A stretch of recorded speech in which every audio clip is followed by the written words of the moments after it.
Hello Scorpio, Sun, Moon, Rising and Venus signs. Kamusta kayo? Sana po ay nasa mabuti kayong kalagayan. Welcome back po sa Star Tarot. Kung bago kayo rito, welcome din kayo. Thank you for your support. I truly appreciate it. God bless you all. Scorpio, pauna mensahe po ninyo, Guardian Angel. Trust. All unfolds in perfect timing. You are one with divine will. Focus only on love. And all you truly desire will manifest at the most perfect moment. Be patient. I, your guardian angel on watching. I'm watching over you. Napakagandang message na ito para sa iyo na hindi kayo pinapabayaan ng inyong guardian angel. Lagi siyang nandyan. Lagi siyang nakabantay sa iyo, no? Scorpio. We have gratitude. Thank you. This is a heartfelt thanks to you from someone you recently helped in some way. I, your guardian angel, only also wish to thank you for the unconditional love you emanate to the earth, humanity, and those around you. Thank you, thank you, thank you. You are eternally blessed. May peace, grace, and love forever guide you along your sacred path. Napakaganda. Alam mo yun, Scorpio, parang siguro meron kayong tinulungan in the past, meron kayong, you did a good job or you did a kind deed, no, towards someone in the past. Maaaring yung tao yun hindi nakapagpasalamat sa iyo, no? Kaya through your guardian angel, pinaparating niya yung kanyang pasasalamat sa iyo. And your guardian angels are also, ano, appreciating your good deeds, no, your kind heart na ine-express ninyo or pinapakita ninyo pagtulong ninyo sa ibang tao. Kaya napakaganda na ina-appreciate, no, ng guardian angels yung kabaitan ninyo. So good luck. Tingnan natin kung ano pa mga mensahe ninyo. We have Two of Swords. Ayan. So, nasa indecisiveness energy kayo. Nandoon kayo you are on the crossroads. Hindi ninyo malaman sa ngayon kung ano yung gagawin. You can't figure out kung ano ang best na gagawin ninyo, Scorpio. You know? Dito sa Two of Swords. Kaya, siguro, meron kayo ritong kailangang pagdesisyonan, maybe meron kayo ditong kailangang isipan, ano, at nalilito kayo, you have muddled mind, yung ganon.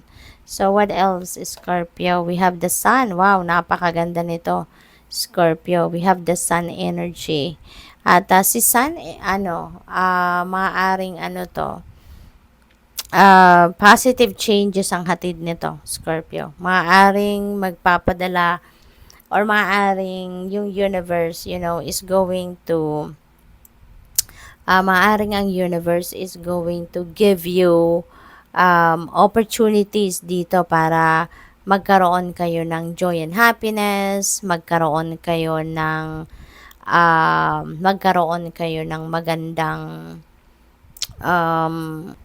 successes, no? At kung mayroon man mga problema, masusolusyonan nyo na yan. Kung mayroon mga problema, magkakaroon na kayo ng magkakaroon na kayo ng way out, no?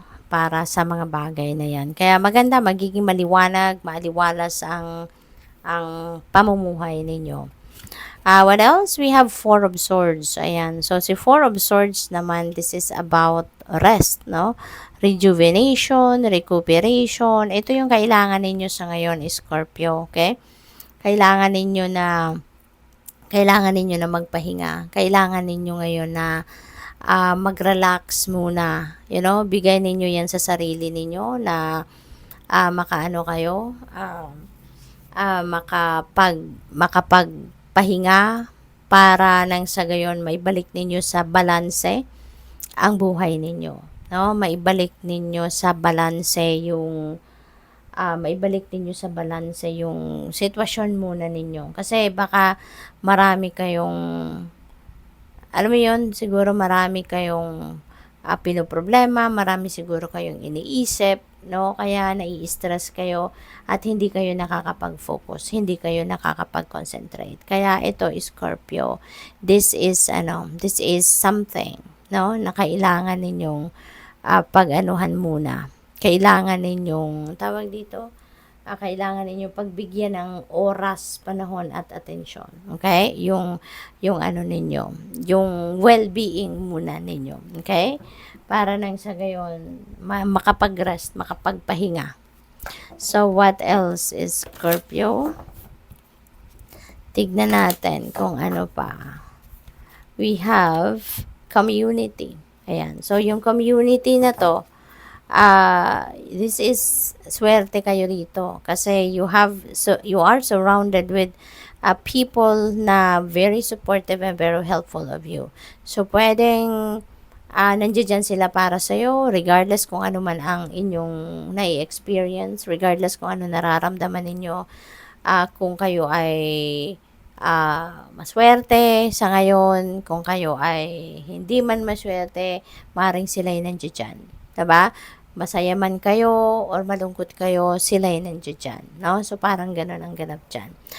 For others of you, pwede rin na merong kasiyahan, merong okasyon, selebrasyon na dadaluhan kayo. No?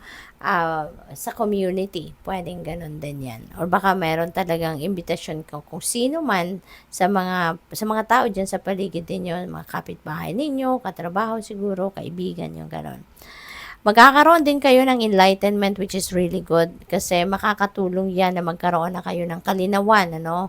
Dahil meron kayong crossroads energy. So, magkakaroon ng kalinawan na kayo. You will be able to see the right path na sa ngayon, kung ano na dapat ninyong maging decision dito, ano na dapat ninyong gawin dito, yung ganun ba, no? So, you will be enlightened, okay? You will be enlightened. So, what else? We have miracles. Napakaganda nito, Scorpio. Merong mga miraculous moments or miraculous events that are happening sa buhay ninyo, no? So, merong mga miraculous events na mag-unfold dito sa buhay ninyo, Scorpio. Maaring answered prayers yan, no? Pwedeng ganon. So, what else? We have launching your journey. Yan, I am an intrepid traveler sailing forth into the universe. Ayan, so, may travel, no, nagagawin si Scorpio. Maaring yung travel na to could be, ang travel na to could be pasyal, maaari din na meron kayong pupuntahan, maaari din na meron kayong bibisitahing pamilya, baka trabaho din ang sadya ninyo rito. So, this travel could be anything. No, this travel could be anything. So, what else? We have trusting your intuition. Ayan, my life is truly guided. Yan, so magtiwala kayo sa inyong intuition, okay? Magtiwala kayo. Kasi ginagabayan kayo ng universe and maybe yung enlightenment na yan will be also coming through your intuition. Kaya, pakinggan ninyo lagi ito. Kasi ito yung magli-lead sa inyo sa tamang daan. It will lead you towards the right path. It will lead you towards the right direction, okay? We have receiving from angels, shimmering wings of angels embrace me with love. Ayan. So,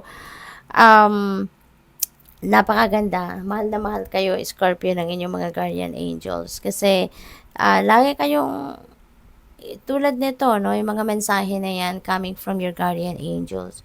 So, hindi kayo pinapabayaan. Parang sheltered kayo ng mga guardian angels ninyo. Lagi kayong pinoprotektahan, ginagabayan, 'di ba? At para kayong laging nila kayong parang ipinaghihele. Kumbaga, yun ang napipick up ko dito. Yung bang parang mahal na mahal talaga kayo. No? So, siguro nararamdaman din naman ninyo yan. Maybe you are always connecting as well with your guardian angels. Baka lagi kayo nagdadasal sa kanya or sa kanila. Kaya, ano na lang, alam mo yun, yung mararamdaman ninyo talaga yung presensya lagi sa buhay ninyo ng inyong mga guardian angels. Good luck sa'yo. Thank you for watching. Love and light. Namaste.